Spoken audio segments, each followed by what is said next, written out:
Olá, estamos aqui para estudar um pouquinho da Palavra de Deus nesta lição desta semana, uma lição muito importante para o nosso aprendizado.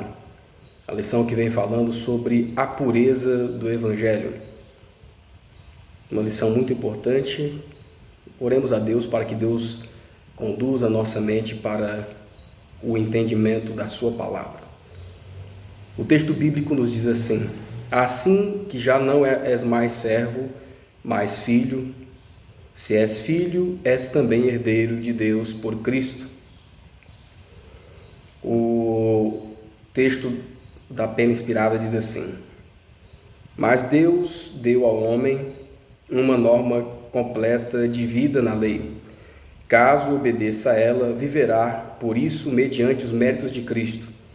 Se a transgredir, ela tem poder para condená-lo. A lei envia seres humanos a Cristo e Jesus os conduz de volta à lei. Então nós vemos aqui, irmãos, essa lição nos fala sobre a pureza do Evangelho, né? Nós devemos viver e pregar o Evangelho assim como ele é em Cristo Jesus, da forma original, né? O Evangelho verdadeiro. E nos mostra, então, o Evangelho verdadeiro, que a nossa salvação vem de Cristo, que a nossa salvação depende de Cristo, né? Que a nossa salvação está em Cristo. Nós somos salvos pela graça de Cristo e quando aceitamos os méritos de Cristo, do seu sacrifício por cada um de nós, então, lá na cruz do Calvário, né? Então, nós recebemos, então, a dádiva de também sermos chamados filhos de Deus, né? Quando aceitamos o sacrifício de Cristo por nós na cruz, nós também somos aceitos em Deus como seus filhos, né? Nos tornamos então herdeiros com Cristo da graça de Deus, da promessa de Deus, né? Então, quando nós aceitamos a graça do Senhor, quando nós aceitamos a graça de Cristo, nós somos recebidos por Deus como seus filhos, né? Mas isso não nos isenta de obedecermos à lei de Deus. Isso não nos isenta de obedecermos à sua lei moral, os 10 mandamentos, né? Nós somos salvos por sua graça para vivermos uma vida agora de obediência. A consequência de sermos salvos por sua graça é termos uma vida então de obediência. Essa obediência é consequência da nossa salvação pela graça de Cristo, né? Então, quando nós guardamos a lei de Deus, como prova da nossa fé, é que nós somos obedientes ao Senhor, né? É o resultado da nossa fé, a produção dos bons frutos que Deus quer que nós produzamos, né? Que nós então obedecemos à palavra de Deus, né? Então, quando nós guardamos a lei de Deus, é porque nós estamos provando a nossa fé em Cristo Jesus, né? Como resultado da nossa salvação.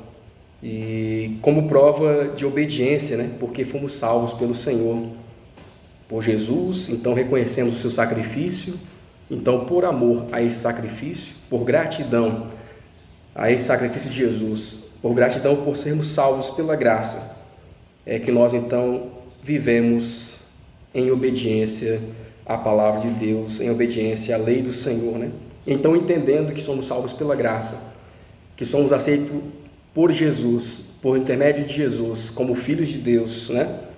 E somos salvos por sua graça, então entendemos também a função moral da lei de Deus, entendemos também a função da lei de Deus dentro do plano da graça, né?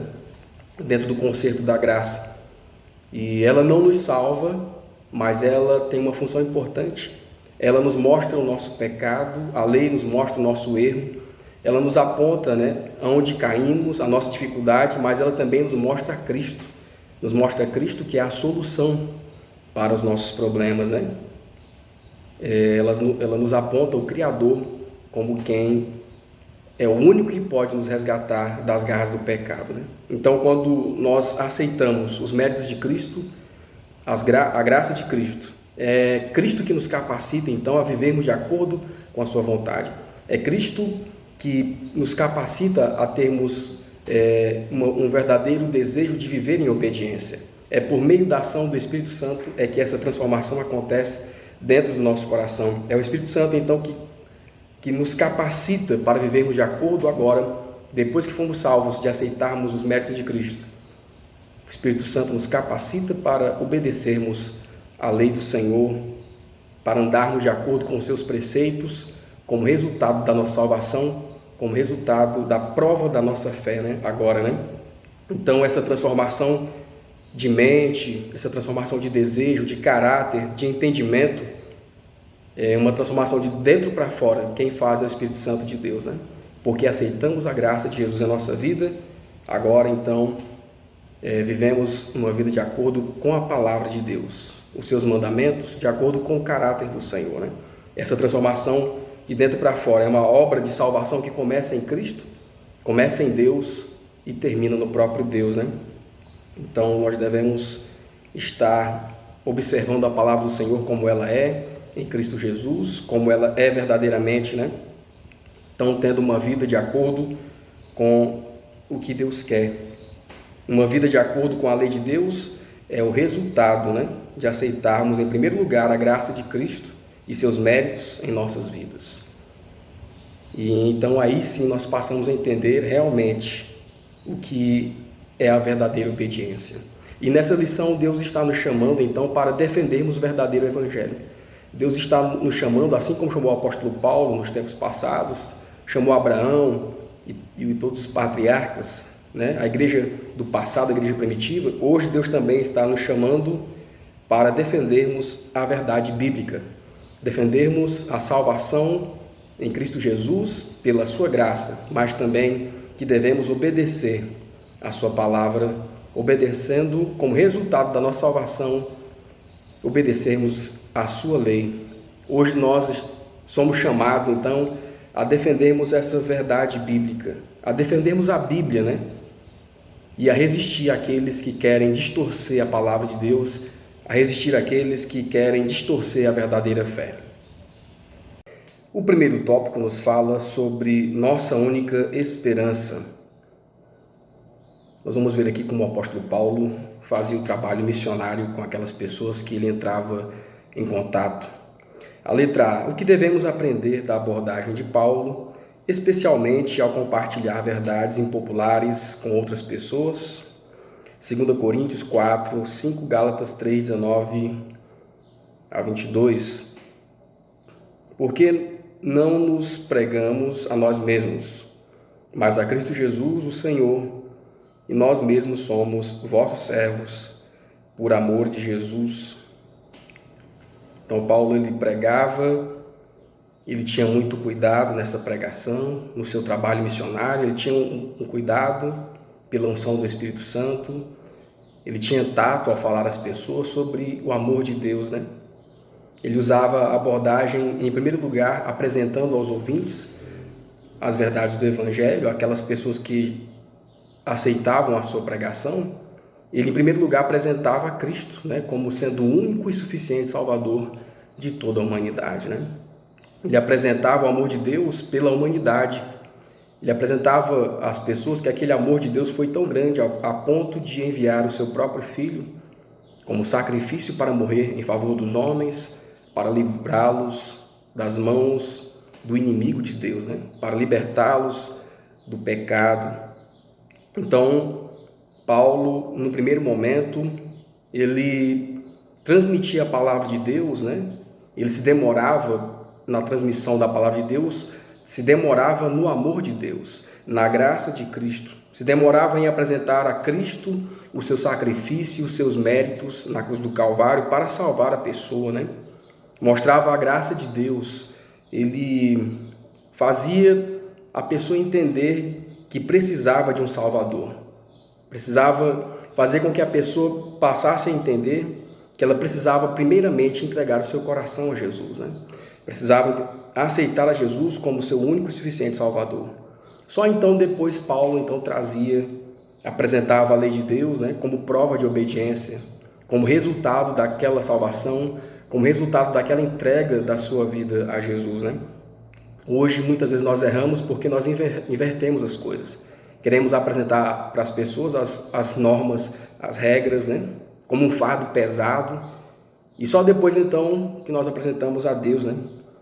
E nos esquecemos muitas vezes também de apresentar a Deus, né? Apresentamos algo assim de fardo pesado da lei, mostramos assim uma situação dificultosa mas esquecemos de mostrar a Cristo, que é Ele que salva, Ele que faz a transformação, né? Através do Espírito Santo. Ele que toca no coração das pessoas, o Espírito Santo toca no coração das pessoas, e nós muitas vezes invertemos essa situação e perdemos então muitas almas, não temos êxito no nosso trabalho, né?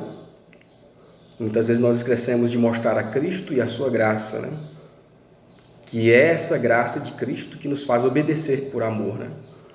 Então, quando nós invertemos a ordem, geralmente nós não temos um bom êxito no trabalho, né? Mas quando nós apresentamos, então, em primeiro lugar, as verdades do amor de Deus, as verdades da graça da salvação em Cristo Jesus, então nós temos mais êxito em nosso trabalho missionário, né? Então nós devemos, em primeiro lugar, apresentar a Cristo como o único e suficiente Salvador da humanidade. Devemos apresentar a Cristo como a única esperança de salvação para esse mundo, né?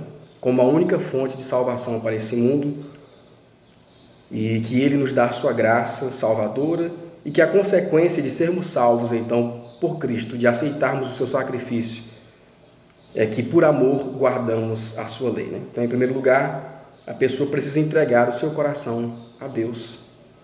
Precisamos, então, aprender a fazer o trabalho missionário, inspirados pelo Santo Espírito, dessa forma como Paulo fazia, e ele teve bons resultados, escolheu muitas almas para o reino de Cristo. Precisamos também seguir o seu exemplo ao abordar as pessoas, ao falar verdades que são impopulares, fazendo tudo com amor, mostrando primeiro a Cristo, então as coisas irão se encaixar e os assuntos irão se encaixar no seu devido lugar, e então o evangelho verdadeiro vai ter a harmonia que precisa, e a pessoa, pela ação do Espírito Santo, vai entender a salvação em Cristo Jesus, e que a consequência dessa salvação é a obediência da sua lei. Mas em primeiro lugar devemos apresentar a Cristo, porque é Ele que nos salva, é Ele que nos capacita para sermos obedientes à palavra de Deus. Para os gentios, Paulo pregava a Cristo como a única esperança de salvação, mas a princípio não tinha nada definido a dizer sobre a lei. Contudo, depois que a alma era aquecida pela apresentação de Cristo como sendo o dom divino ao nosso mundo, e depois que se compreendia a obra do Redentor no custoso sacrifício para manifestar o amor de Deus ao homem, na mais eloquente simplicidade, ele demonstrava esse amor por toda a humanidade, a judeus e a gentios, para que possam ser salvos pela entrega do coração a Jesus. Assim, quando se entregavam ao Senhor, após terem sido tocados e subjugados, o apóstolo apresentava a lei de Deus como prova da obediência. Essa era a maneira com que trabalhava, adaptando os próprios métodos à conquista de almas. Se tivesse sido brusco e inexperiente ao lidar com a palavra, não teria alcançado nem judeus nem gentios. Ele levava os gentios a verem as estupendas verdades do amor de Deus. Quando surgia a pergunta por que foi necessário um sacrifício tão imenso, ele se voltava aos símbolos e percorria as escrituras do Antigo Testamento, revelando a Cristo na lei. Assim os gentios se convertiam a Cristo e à lei. O segundo tópico nos fala sobre conduzindo a Cristo. A letra A, como que a lei é comparada em relação a Cristo e nossa grande necessidade dele.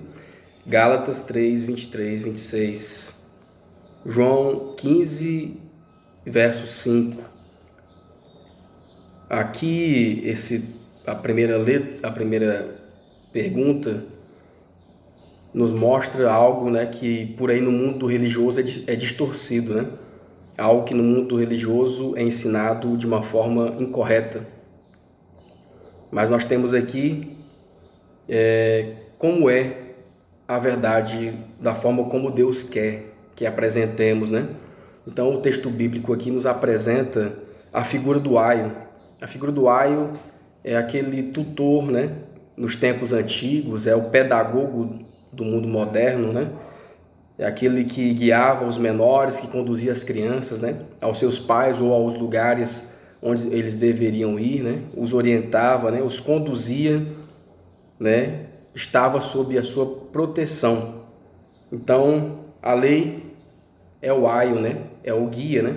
Ela nos guia, nos dá a direção a Cristo, ela é um espelho que mostra o nosso pecado, ela mostra onde estamos errando e ao mesmo tempo nos aponta para Cristo, que é o único que pode nos salvar, é o único que pode perdoar os nossos pecados, é o único que verdadeiramente pode então solucionar os nossos problemas, que pode nos salvar, né?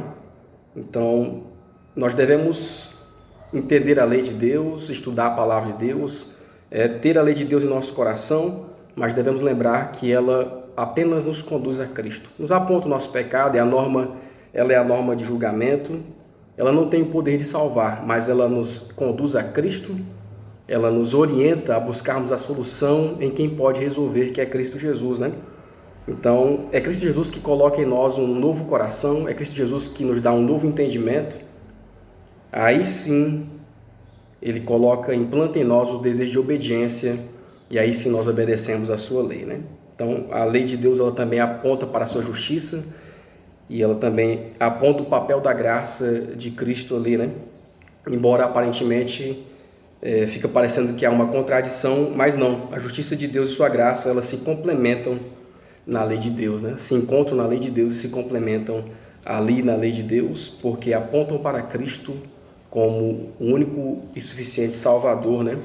Então, a lei nos conduz a Cristo, nos guia para quem realmente pode resolver o problema, solucionar o problema do pecado, o problema da humanidade. Quando o pecador olha para o grande espelho moral, vê os próprios defeitos de caráter, vê a si mesmo exatamente como é, manchado, contaminado e condenado. Mas ele sabe que a lei não pode remover de forma alguma a culpa nem perdoar o transgressor. Ele deve ir além. A lei nada mais é do que o aio, pedagogo, que o conduz a Cristo. Ele deve contemplar o Salvador, aquele que porta o pecado. E quando Cristo se revela a ele na cruz do Calvário, morrendo sob o peso dos pecados do mundo inteiro, o Espírito Santo lhe apresenta a atitude de Deus para com todos os que se arrependem das próprias transgressões. Sou questionado sobre a lei em Gálatas. Qual das leis é o preceptor aio que nos leva a Cristo? Respondo: tanto a lei cerimonial quanto a lei moral dos 10 mandamentos. Por meio de Cristo e somente por Cristo, as fontes da vida podem vitalizar a natureza humana, transformando os gostos e fazendo com que as afeições se voltem para o céu. Gálatas 3:24 é citado aqui. Nesta passagem, o Espírito Santo, por meio do apóstolo, está falando especialmente da lei moral. A lei nos revela o pecado e nos faz sentir a necessidade de Cristo, de fugir para Ele em busca de perdão e paz, exercendo arrependimento para com Deus e a fé em nosso Senhor Jesus. Então aqui está mais explicado, né, aqui na nota, sobre a função da lei, né, e nos levando a Cristo. Ela tem esse papel fundamental. A lei de Deus não deve ser considerada tanto do lado proibitivo quanto do lado da misericórdia. Suas proibições são a garantia certa de felicidade na obediência. Recebida em Cristo, opera em nós a pureza de caráter que nos trará alegria através das eras eternas. É um muro de proteção para o obediente. Contemplamos a bondade de Deus nela, a qual, ao revelar aos homens os princípios imutáveis da justiça, procura protegê-los dos males decorrentes da transgressão. A lei é uma expressão do pensamento de Deus. Quando a recebemos em Cristo, ela também se torna nosso pensamento. Ergue-nos acima do poder dos desejos e tendências naturais, acima das tentações que conduzem ao pecado. Então estamos vendo aqui, né, a função da lei de Deus, como ela serve de guia para Cristo, mas é Cristo que nos salva, é Cristo que nos perdoa, né, que nos dá a verdadeira redenção. A letra B, 2b. De que modo nossa promessa feita a Cristo no batismo é concebida para confirmar a transformação na vida? Gálatas 3, 27, Romanos 13 e 14. Porque todos quantos fostes batizados em Cristo, já vos revestiste de Cristo. Mas revesti-vos do Senhor Jesus Cristo, e não tenhais cuidado da carne em suas concupiscências. Então, quando nós nos batizamos, é porque entendemos a graça de Deus em nossa vida, a graça de Deus, né, a função da lei de Deus também em nossa vida, a função da lei moral. Entendemos que a lei de Deus é uma bênção para a nossa vida, então, né? Então, quando nós aceitamos ao Senhor Jesus, a Cristo, nós passamos a ter um entendimento, né? Passamos a nos tornar revestidos pelo seu poder, por sua graça. Então entendemos que a nossa vida de pecado é que nos afasta de Cristo e que a partir de agora precisamos ter uma vida de acordo com a vontade do Senhor, né? A partir do momento que aceitamos a graça do Senhor, devemos ter uma vida espiritual e não uma vida na carne, né? Entendemos que é necessário vivermos pelo Espírito, né? Em comunhão com Jesus, e que a consequência dessa comunhão com Cristo também é observar a sua lei, né? Pois nós entendemos, né, que fomos salvos por sua graça, justificados por seu sacrifício, pela fé nos méritos de Jesus Cristo, né? Então nós devemos ter esse entendimento, né, da palavra do Senhor em nossa vida e a cada dia nos revestir da vontade do Senhor, porque é esse revestimento que tem a sua graça em nosso coração, que gera a sua graça em nosso coração, nos afastando das concupiscências da carne, nos afastando dos desejos mundanos e vivemos agora uma vida de obediência que é consequência da salvação em Cristo Jesus. O terceiro tópico nos fala aqui sobre misturando-se em harmonia, né? Aqui nós temos o desejo de Deus em relação aos seres humanos, o desejo de Deus, né, que todos aceitem a Jesus como Salvador e que todos se tornem uma só família em Cristo Jesus. A letra A, cite um aspecto fundamental dos verdadeiros seguidores de Cristo, Gálatas 3 e 28. Nisto não há judeu nem grego, não há servo nem livre, não há macho nem fêmea, porque todos vós sois um em Cristo Jesus, né? Então, misturando-se em harmonia, esse tópico aqui, o terceiro tópico, é um aspecto importante, né? Fundamental para aqueles que aceitam a Cristo, deixar o preconceito de lado, tratar a todos como irmãos em Cristo Jesus, né? Nós não devemos fazer acepção de pessoas, de nacionalidade, da sua raça, da sua nacionalidade, de sexo, né? Homem e mulher, pois todos precisamos de um Salvador, todos nós dependemos de Cristo, né? Precisamos pregar para todos e constituirmos em Cristo Jesus essa família, porque Deus nos aceita como filhos, então nós também precisamos de outros irmãos, né? Assim como nós pregamos o Evangelho para outras pessoas, Deus vai, ao aceitar Jesus como Cristo e suficiente Salvador, as pessoas também se tornam membros da família de Deus e precisamos aceitá-las assim como é em Cristo Jesus, né? Então, no tempo dos apóstolos, já existia muito preconceito, né?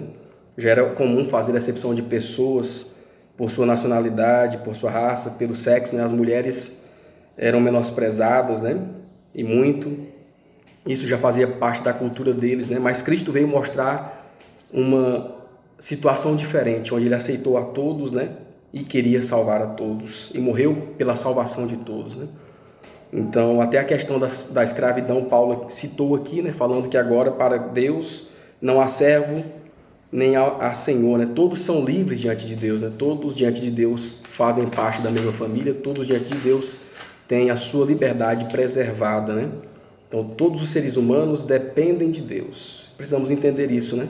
Jesus pagou o preço na cruz do Calvário pela alma de cada pessoa, jovem, idoso, criança, homem, o ser humano em todas as suas fases e o ser humano em todas as suas nacionalidades, raças. Jesus morreu por cada pessoa sem exceção, né? Jesus ama todas as pessoas, independentemente da sua nacionalidade, cultura, raça.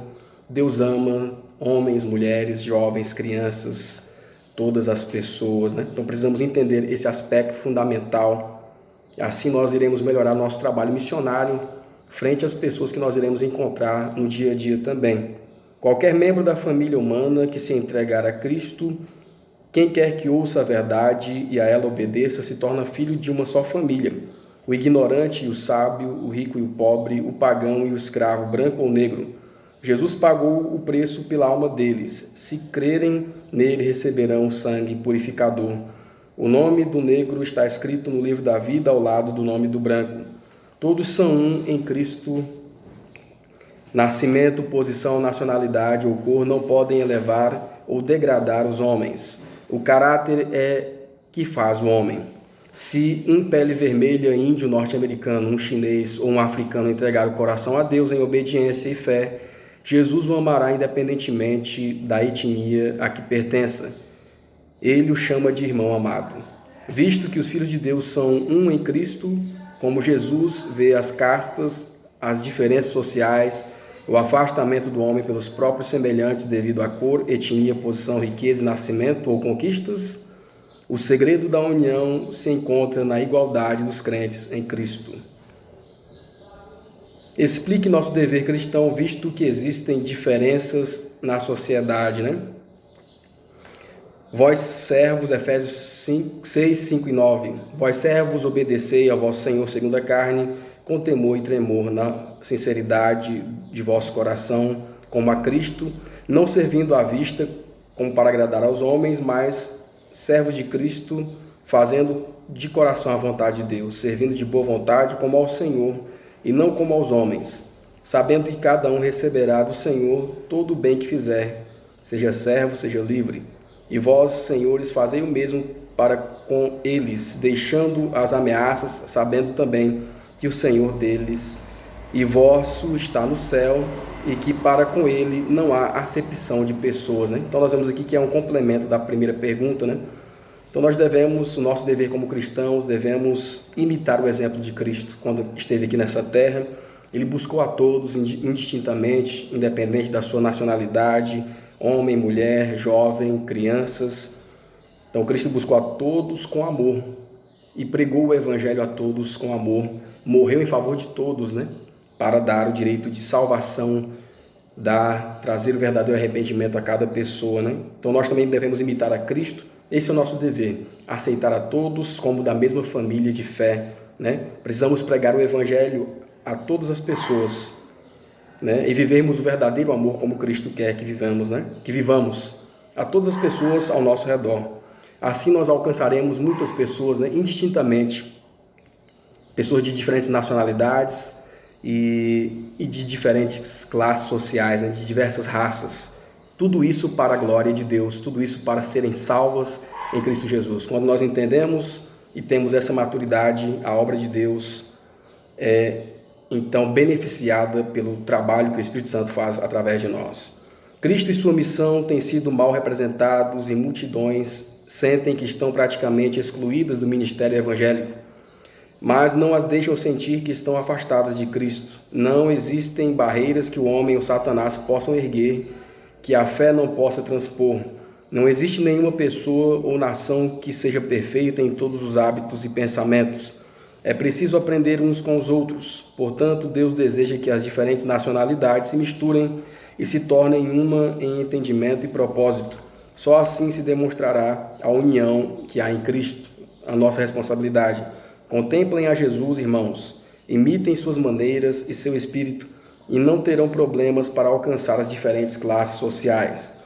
O cristianismo cria um forte vínculo de união entre o Senhor e o escravo, o rei e o súdito, o ministro do evangelho e o pecador degradado que encontrou em Cristo a purificação do pecado. Eles foram lavados no mesmo sangue, vivificados pelo mesmo Espírito e se tornaram um em Cristo Jesus. O quarto tópico nos fala sobre pureza de fé, seu sacrifício. A letra A. Explique o privilégio da adoção na família de Deus. Gálatas 3, 29, Gálatas 4, 1 a 7. E como isso acontece? João 1, 12 e 13. E se sois de Cristo, então sois descendência de Abraão e herdeiros conforme a promessa. Os outros textos você pode ler aí. Mas a todos quantos o receberam, deu-lhes o poder de serem filhos e filhas de Deus, aos que creem no seu nome, aos quais nasceram do sangue, aos quais não nasceram do sangue, nem da vontade da carne, nem da vontade do varão, mas de Deus. Mas vindo a plenitude dos tempos, Deus enviou o seu Filho, nascido de mulher, sob a lei, para remir os que estavam debaixo da lei, a fim de recebermos a adoção de filhos. E porque sois filhos, Deus enviou aos nossos corações o Espírito de seu Filho, que clama: Abba, Pai. Assim que já não és mais servo, mas filho, e se és filho, és também herdeiro de Deus por Cristo. Então nós temos aqui, irmãos, a adoção espiritual, né? Explique o privilégio da adoção, a família de Deus e como isso acontece, né? Então, essa adoção espiritual, ela é uma bênção a todos nós que aceitamos o sacrifício de Cristo, faz parte da obra salvífica de Cristo, da obra redentora de Jesus. Isso significa que quando Cristo morreu por nós, e nós agora, ao aceitarmos o seu sacrifício, nós passamos da condição de servos, de escravos e escravas do pecado, agora a condição de filhos e filhas em Deus, por meio do sacrifício de Jesus, né? Para viver uma vida de liberdade em Deus, né? Passamos de filhos do pecado agora para filhos da liberdade em Cristo Jesus, né? Liberdade, somos libertos do pecado, nos tornamos filhos de Deus, né? Então, iremos desfrutar dos privilégios e também dos deveres, né, de sermos filhos e filhas de Deus. Iremos desfrutar do privilégio da salvação em Cristo Jesus. Então, é por meio de Cristo que nos tornamos parte da família de Deus, né? Então, nós devemos refletir, porque isso é um grande privilégio para cada um de nós, é um ato imerecido para cada um de nós. É um dom imerecido de Deus.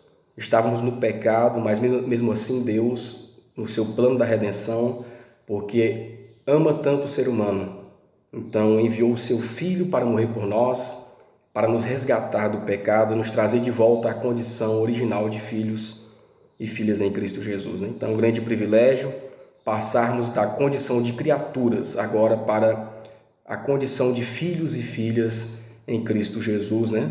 Filhos de Deus em Cristo Jesus, por meio de Cristo Jesus, pela fé no sacrifício de Jesus Cristo, né? Então, pela fé em Cristo, quando nós aceitamos o sacrifício de Cristo, quando nós aceitamos a justiça de Cristo, os seus méritos, então nós passamos dessa condição de criaturas para filhos e filhas em Cristo, né? Passamos então a fazer parte de uma família. Como é importante fazer parte de uma família, né? A segurança que isso traz para nós, né?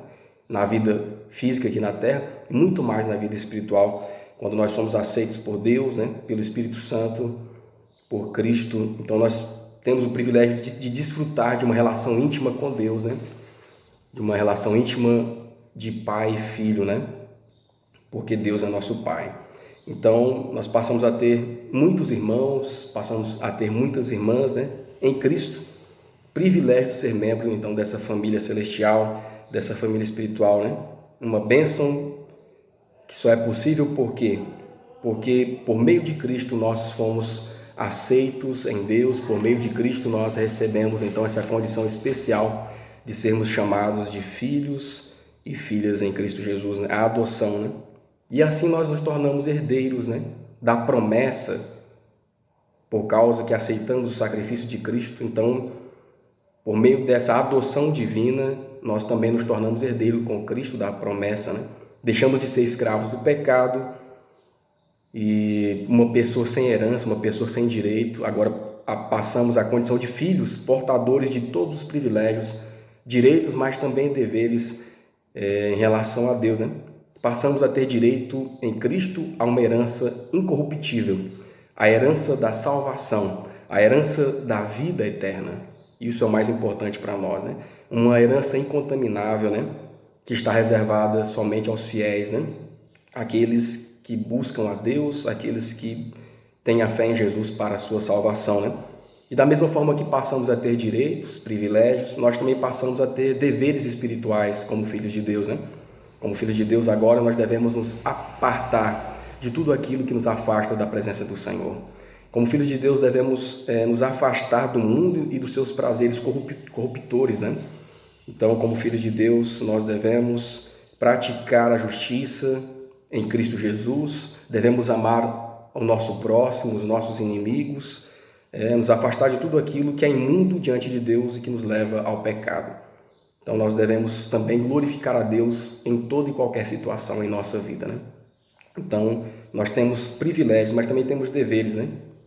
E essa adoção acontece, então, quando nós cremos e aceitamos a Jesus como nosso único e suficiente Salvador pessoal, né? Diz assim a nota: por meio desse simples ato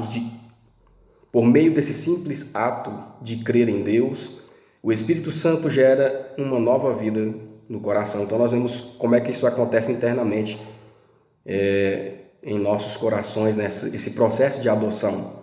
Por meio desse simples ato de crer em Deus, o Espírito Santo gera uma nova vida no coração. Você é como uma criança nascida na família de Deus. Ele ama você como ama o seu próprio filho. Como o plano da redenção é maravilhoso em sua simplicidade e plenitude. Ele não apenas providencia perdão total ao pecador, mas também a restauração do faltoso, abrindo um caminho pelo qual ele pode ser aceito como filho de Deus. Por meio da obediência, possuir amor, paz e alegria. A fé pode uni-lo em sua fraqueza a Cristo, a fonte de força divina, e pelos méritos de Cristo pode encontrar a aprovação de Deus, porque Cristo satisfez as exigências da lei e atribui sua justiça ao penitente, à alma que crê. A letra B. Devido à maldade, do orgulho da natureza humana, que nova ordenança Cristo deu à igreja? E por outro lado, como os Gálatas falharam até mesmo em apreciar a crucifixão de Cristo? João 13:14, Gálatas 4:8-10.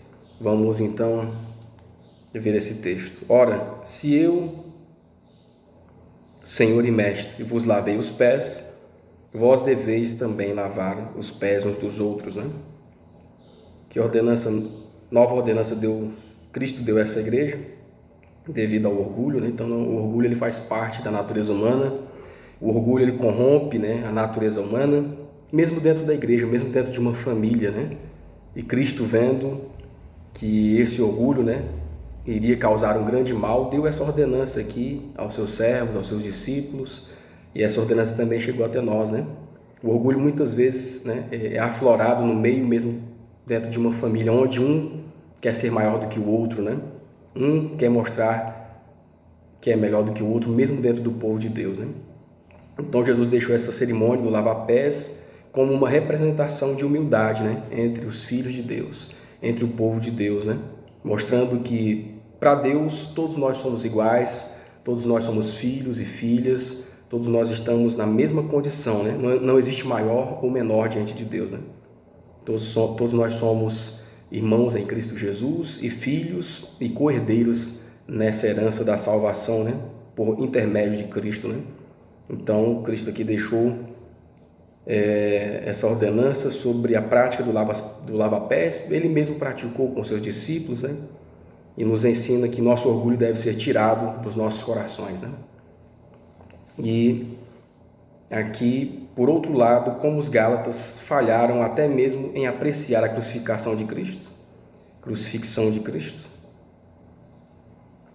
Mas, Gálatas 4:8-10, mas quando não conheceis a Deus, servieis aos que por natureza não são deuses, mas agora conhecendo a Deus, ou antes sendo conhecidos de Deus, como tornais outra vez a esses rudimentos fracos e pobres, aos quais de novo quereis servir?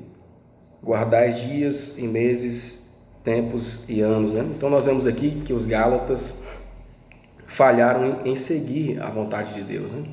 Eles invertiam a verdade do Evangelho, né? Eles não aceitavam o sacrifício de Jesus como único e suficiente para salvar, né? Então eles queriam colocar os ritos da lei cerimonial acima do sacrifício de Cristo, né? E como mais importantes, né? Como o sacrifício da circuncisão e tantas outras cerimônias, eles colocavam como estando acima de Cristo, né? Cristo não tinha muito valor para alguns líderes judeus ali, né, na Galácia. Eles tiveram então muita dificuldade em entender que nós somos salvos pela graça, né? E que a lei cerimonial era apenas um símbolo, então, ali, da morte do verdadeiro Cordeiro de Deus, era um símbolo que apontava a Cristo, o verdadeiro Salvador, né? E que aquela lei tinha uma vigência, tinha um período de vigência, né? Então, eles tinham dificuldade em entender que a salvação era por meio de Cristo, por sua graça, e que quando Cristo viesse ao mundo, então, quando Cristo veio ao mundo, aquela lei se tornou ineficaz, aquela lei perdeu a sua vigência porque era apenas símbolo, né? Do verdadeiro Cordeiro de Deus, era símbolo da verdadeira pessoa que realmente poderia nos salvar, né? Então, que Cristo, ao morrer por todos nós, aquelas leis cerimoniais perderam o seu valor, né? Então, os gálatas e os judeus, né, tinham essa dificuldade de entender a palavra de Deus, né? E eles por causa do orgulho, né, por terem recebido em primeira mão aqueles primeiros ensinamentos de Deus sobre a lei cerimonial, não queriam abrir mão dessas práticas, né, da circuncisão e de outras cerimônias ali. Então, o esforço de Paulo era para mostrar aos seus irmãos, era para mostrar ao povo, né, aqueles líderes judeus, que a nossa salvação é única e exclusivamente pela graça em Cristo Jesus, né? Então, esse era o esforço de Paulo, né, para mostrar que a nossa salvação vem somente por meio de Cristo, aceitando a sua graça, né? E que aqueles ritos ali da lei cerimonial não tinham poder algum para a salvação. Essa é a pureza do Evangelho, né? Quando nós reconhecemos que somos salvos pela graça de Deus, pelos méritos de Cristo. Vamos ler aqui um pouquinho da nota. Esta ordenança do lava-pés não fala tão amplamente à capacidade intelectual do homem, mas ao próprio coração. A natureza moral e espiritual humana precisa disso. Se os discípulos não precisassem dela, não teria sido deixado como a última ordenança estabelecida por Cristo em conexão e incluindo a última ceia. O desejo de Cristo era deixar aos discípulos uma ordenança que faria por eles exatamente aquilo que precisavam. Os separaria dos ritos e cerimônias que tinham se envolvido como essenciais até então e que se tornaram inúteis pela aceitação do Evangelho.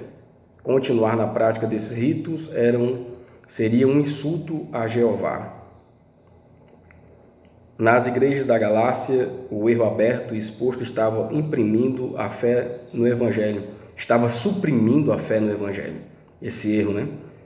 Cristo, o verdadeiro fundamento, foi praticamente renunciado em favor das cerimônias arcaicas do judaísmo. Então, nós vemos aqui a luta de Paulo em defender o verdadeiro Evangelho, em mostrar como as coisas são o seu devido lugar, né? Por isso ele lutava tanto pela pureza do verdadeiro Evangelho.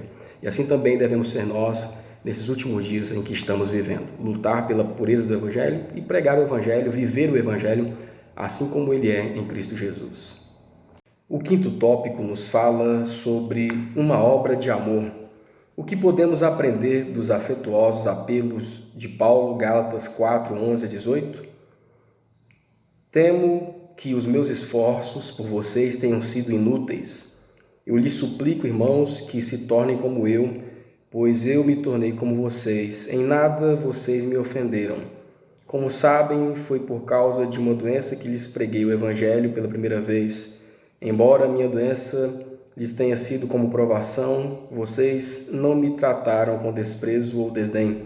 Pelo contrário, receberam-me como se fosse um anjo de Deus, como o próprio Cristo. O que aconteceu com a alegria de vocês? Tenho certeza que, se fosse possível, vocês teriam arrancado os próprios olhos para dá-los a mim. Tornei-me inimigo de vocês por lhes dizer a verdade?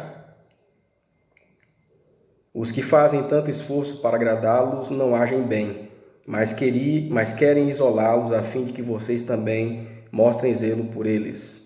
É bom sempre ser zeloso pelo bem e não apenas quando estou presente. Então, irmãos, nós vemos aqui temos o exemplo de Paulo ao pregar o Evangelho, um exemplo de pregação do evangelho com amor, né? As pessoas ali daquela localidade, com carinho, com afeto, mostrando a sua real preocupação com aquelas pessoas, né? Mostrando aquelas pessoas que ele realmente se preocupavam com eles, né? Ele fez então um apelo aos crentes ali de Gálatas, né? Ao coração dos Gálatas. Vocês acham que os meus esforços foram inúteis, né? Então ele mostrou, olha, eu preguei, fiz isso em favor de vocês, né? E se possível, continuo fazendo. Então Paulo vivia dando o exemplo, né? Mesmo que muitas pessoas continuavam a não crer na sua palavra, a não crer no evangelho, mas Paulo ele continuava dando o exemplo no trato, no amor com as pessoas, mesmo aquelas pessoas que praticavam o contrário à vontade de Deus. Ele mostrou paciência, mostrou espírito de humildade, né? E Paulo então continuava, né? Falava com convicção sobre a verdade, sem medo, né? Mas falava com amor, né? E exortava aquelas pessoas com paciência. E assim também devemos ser nós, né? Mesmo vivendo cercado de pessoas que não creem na palavra de Deus, mas devemos sempre continuar pregando o evangelho com amor, com humildade e buscar a sabedoria de Deus para lidar com as pessoas, né? Então, com sabedoria, com paciência, ele tratava cada pessoa como preciosa diante de Deus, né? Então, não é fácil lidar com pessoas, né, irmãos? Com várias mentes, com várias doutrinas que existem no mundo afora aí, de várias religiões, mas Paulo ele conseguia lidar com as pessoas, com todos os tipos de pessoas, pela graça de Deus, né?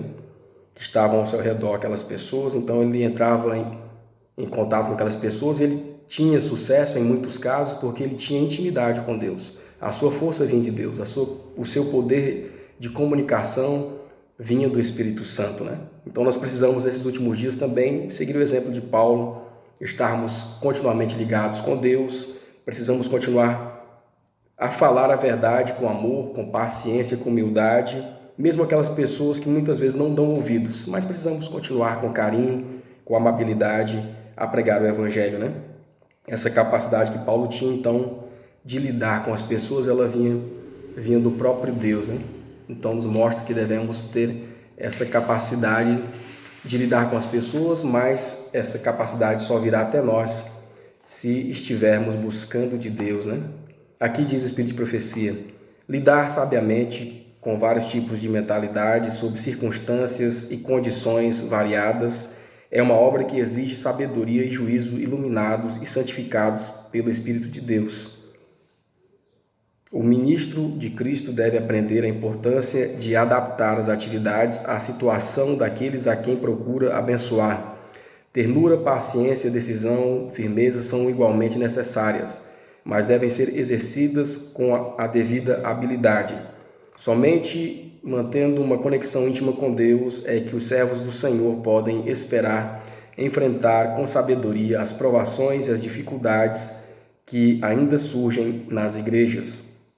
Paulo apresentou o puro evangelho de Cristo aos Gálatas. Seus ensinos estavam em harmonia com as Escrituras e o Espírito Santo havia confirmado a obra do apóstolo. Consequentemente, ele advertia os irmãos a não darem ouvidos a nada que pudessem contrariar a verdade que havia sido ensinada. Então está aqui a pergunta desse último tópico, uma obra de amor, né? A segunda questão, a letra B: como a lei e o evangelho combinados trazem esperança? Gálatas 4, 19 a 21. Está fundamentado nesse versículo, né?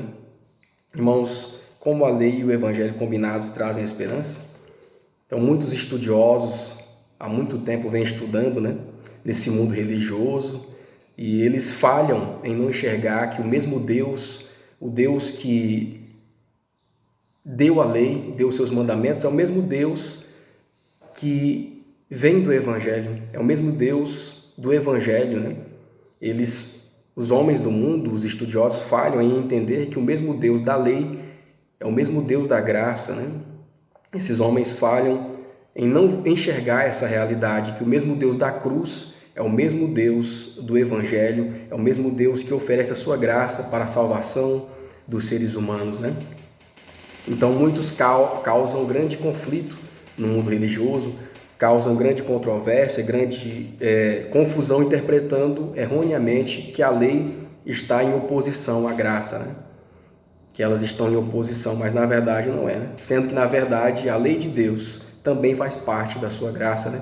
Pois é uma lei que nos protege, é uma lei que rege o seu povo para a proteção do seu povo, né? Então a lei de Deus é uma proteção que Deus dá ao seu povo, né? Ele nos mostra a lei nos mostra onde estamos errando, a lei nos mostra o nosso pecado e ela também nos aponta para quem pode resolver, para quem pode solucionar o pecado, nos aponta para a graça de Cristo, nos aponta para Cristo, né? Aquele que realmente pode mudar a nossa vida, né? Então, a lei tem esse papel dentro da graça de Deus, né? E ela nos aponta para Cristo, e Cristo é o Evangelho, Cristo é a boa nova de salvação de Deus aos homens, né? Então, o Evangelho da nossa salvação é o próprio Cristo. Então, a lei nos aponta para Cristo, né? E sem Cristo não existe graça, sem Cristo não existe salvação, sem Cristo nós não conseguimos obedecer à lei de Deus. Por isso, nós devemos, em primeiro lugar, buscar a Cristo, buscar a sua comunhão, buscar a sua graça. Então, quando nós buscamos a Cristo, só em Cristo é que nós conseguimos obedecer à lei de Deus, só em Cristo é que nós conseguimos prestar obediência verdadeira a Deus, né? Então, combinando a lei, combinando o Evangelho e a lei de Deus, nós temos a esperança que em Cristo nós podemos obedecer à lei de Deus, que em Cristo nós seremos completados, né? Pela graça de Cristo nós alcançaremos, então, seremos capacitados à obediência, à verdadeira obediência à palavra de Deus, né? Então, aceitando a Cristo, nós seremos obedientes aos seus preceitos. Quando nós aceitamos o verdadeiro Evangelho que é Cristo, nós seremos obedientes à palavra do Senhor. Seremos obedientes aos 10 mandamentos, né? Então, primeiramente, nós devemos ir a Cristo, buscar a seu Evangelho, buscar a sua graça, ir a Cristo, que é o verdadeiro Evangelho, buscar a sua graça, entendermos, né, que dependemos da sua graça, do seu sacrifício, precisamos ter fé no seu sacrifício para a nossa salvação, e então, uma vez unido a Cristo, aceitando a sua graça, Deus nos dá o seu Santo Espírito para sermos capacitados para obedecermos a sua lei, para cumprirmos a sua vontade, para fazermos, então, o seu querer, obedecermos a sua lei moral, os 10 mandamentos, né? Essa lei que nos liberta, essa lei que diz, como o apóstolo Tiago diz, que é a lei da liberdade, né? É a lei de Deus, né? Que nós praticamos. Por quê? Porque já estamos salvos em Jesus. Então, Ele nos dá a capacidade de verdadeiramente obedecer os preceitos do Senhor, né? Então, estando em Jesus, é que temos essa capacidade. Por sua graça, teremos força, então, para obedecer os mandamentos do Senhor, né? Então, estando em Jesus, né? Nós temos a esperança que podemos ser obedientes à lei do Senhor. E, estando em Jesus, nós alcançamos a verdadeira obediência, porque já estamos salvos por sua graça. Ninguém que crê em Jesus Cristo está sujeito à lei de Deus, né? Porque a lei condena, mas aquele que está em Jesus, a lei mostrou o pecado, a lei está me condenando, mas aí Jesus entra com a sua graça, pois ela é uma lei de vida, não de morte, para aqueles que obedecem aos seus preceitos, todos que compreendem a espiritualidade da lei, todos que reconhecem seu poder como um detector do pecado, estarão em uma condição tão desamparada quanto a do próprio Satanás, a menos que aceitem a expiação que lhes é fornecida no restaurador sacrifício de Jesus. A obediência a todos os princípios da lei se torna possível mediante a fé em Cristo. Que Deus nos abençoe e nos dê o seu entendimento e sabedoria para entendermos a sua palavra.